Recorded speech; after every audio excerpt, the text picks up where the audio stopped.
the abundance of evidence on my uncle's death, the CIA was involved, I think is beyond any dispute. If I were a prosecutor, I feel I could win that case without doing any further discovery, just because with my father, I always assumed that Sirhan killed my father. Sirhan confessed to the crime, confessed to killing him.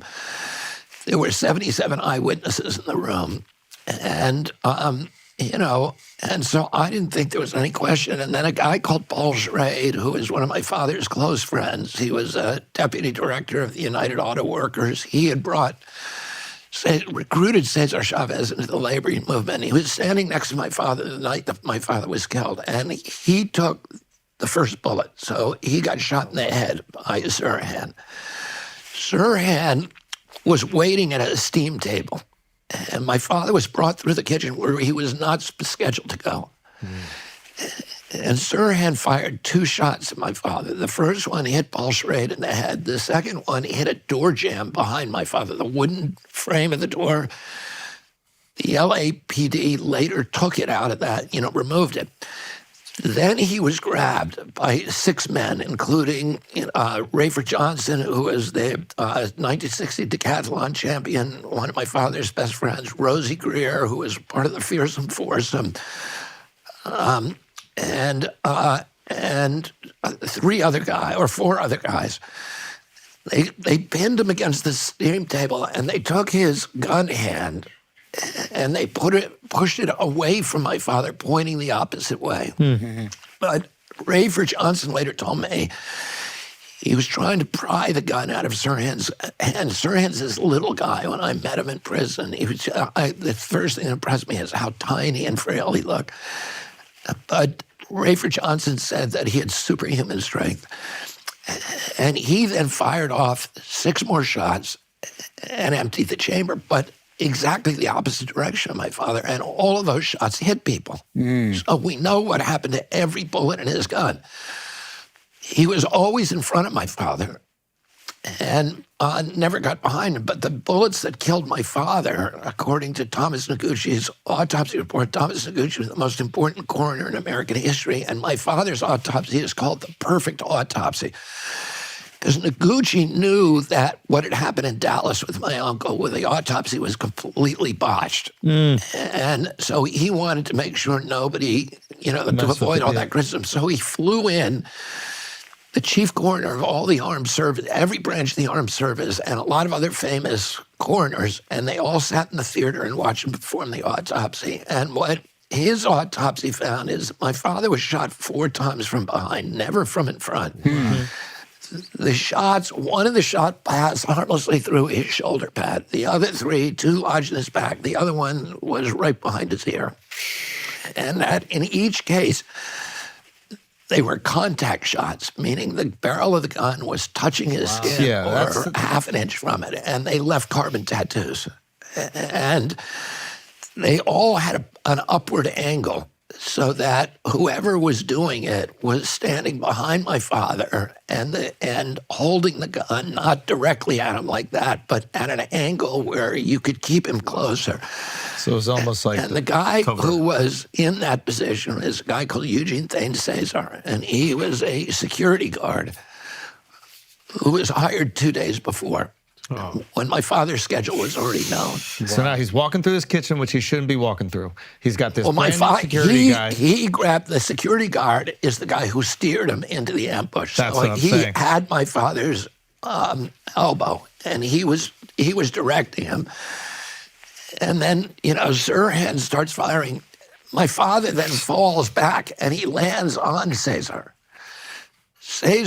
And wait, Eugene is, what's his last name? Eugene Thane Cesar. Thane Cesar. Thane, Thane Cesar, yeah. And my father must have known he was being shot from behind because the last thing he did is rotate and turn and pull off the clip-on tie that Cesar had on. Wow. Get the fuck out. If you see the original early pictures before my mother took that out and put a rosary in his hand, but he has that tie in his hand, and there's pictures of Cesar from that night that don't have a tie on.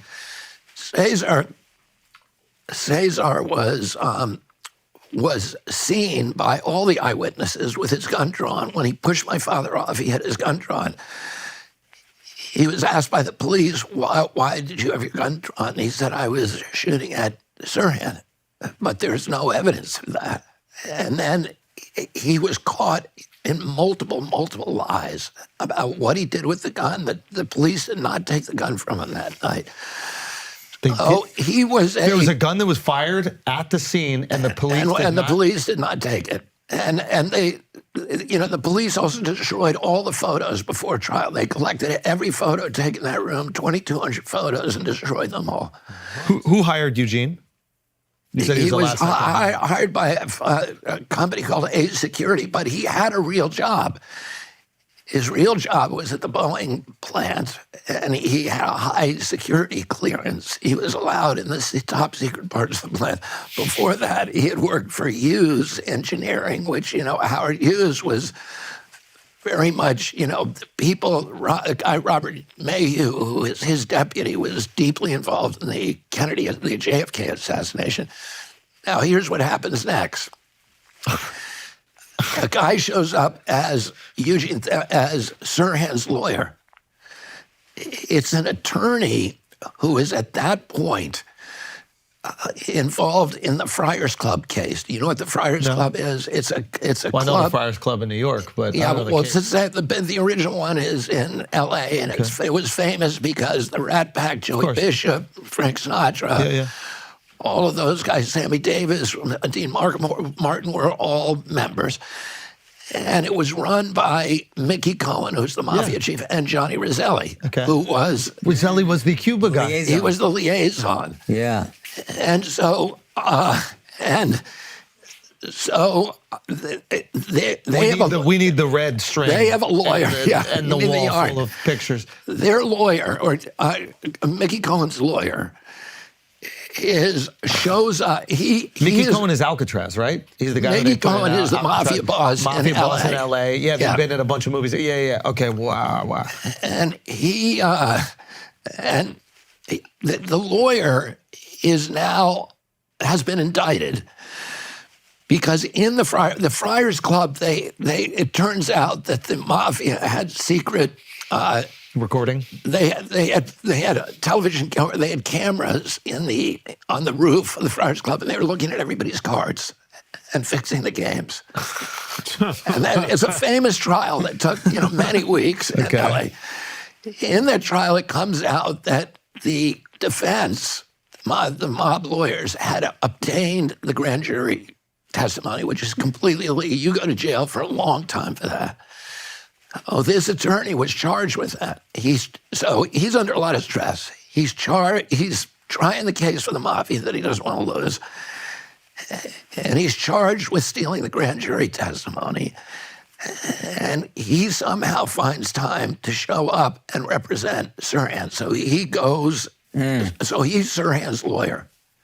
So you think... And he tells Sirhan, you got to plead guilty. And then he buries all of the forensic evidence, all the ballistic evidence, which if there's no way Sirhan could have been convicted because the bullets that were in my father did not match the bullets that were in other people. They didn't come from the same gun. 13 shots fired. Sirhan's gun only holds 8. Exactly. So we know that it's not like he's reloading. And there's recordings, there's audios of it, of the 13 shots. Wow. So this is... Anyway, it's a lot of circumstantial evidence. It's not the kind of evidence that we... I think that's solid. It is but circumstantial. You said with your uncle, with my uncle, it's just black and white. But with my father, it's circumstantial. So you cannot definitively say, but you can say there's a lot of... there's a lot of... Wait, why is it so black and white with your uncle? I hate to move... you know what? It would take me 3 days to go through the evidence, to even give you the tip of the iceberg. People who are genuinely curious about my uncle's assassination, the CIA involvement, should read a book. There are many books, but I think the best one is a book called The Unspeakable by Jim Douglas. And what he's done is he's taken this mountain of evidence and he's distilled it all, and it's riveting. It's very, very easy to read, and it's really fascinating. And I think it's impossible to read that book and come away without thinking that the CIA killed JFK. Okay.